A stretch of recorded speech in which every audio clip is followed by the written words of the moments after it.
My husband keeps trying to go game with his friends while I'm grieving. I feel conflicted about this and need to get it off my chest. In some ways, my husband is great and I feel like we're really well suited to each other. In other ways, I can't help but feel like he doesn't care anymore. He has a lot of trouble communicating, and our early relationship was plagued with dishonesty on his part from being conflict avoidant. He's been working on that pretty consistently, but it feels like when I communicate my needs or how something hurtful makes me feel, it takes way too long to notice any amount of effort. I don't expect instant change, but I really want to see effort. For context, he's mildly autistic, but now it feels like it's all blowing up. I've been very explicitly clear in wanting him to offer to spend time with me if I'm hurting and not having to ask for it. A close relative passed away the other night, and I was really wishing he would offer to spend some time with me as I was grieving. Instead, he left me by myself and then told me he was going to reach out to some friends to see if they wanted to game the next night.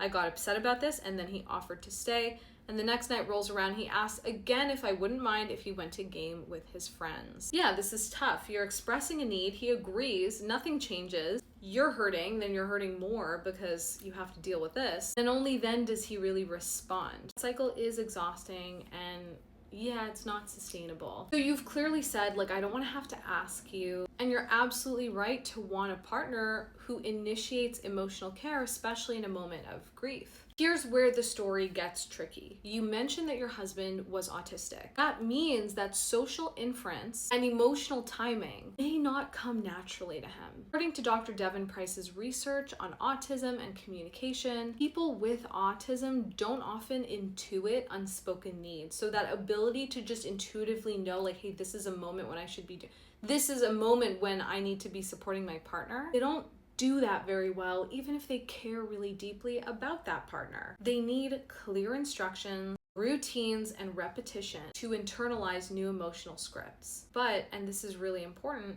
you should not have to be a translator forever. What does that mean? Well, there are a few things you can do to help your partner along, even though, again, I know a lot of your burden and upset is in the fact that you have to help them along. But you can, write down what you want. Like, in the instances or like literally write out a script. When I am grieving, when someone in my family dies, or when one of my friends dies, I need you to be here for me. I need you to stay home and sit with me and hold me.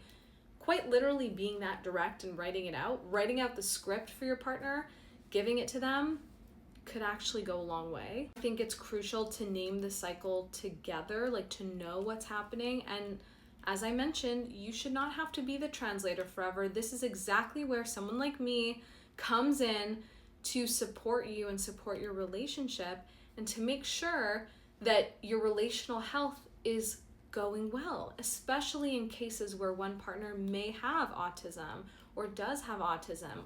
This is an instance where having a professional, even once a month, to just check in on you, to make sure that everyone is on the same page, is really, really crucial and can be so helpful to unburden you from a lot of that weight that you're carrying of, I don't want to have to ask for it anymore. I don't want to have to teach my partner how to do this. If you are navigating grief and neurodivergent dynamics, chronic emotional loneliness in a relationship, that is a time to seek treatment. That is a time to reach out to someone like myself.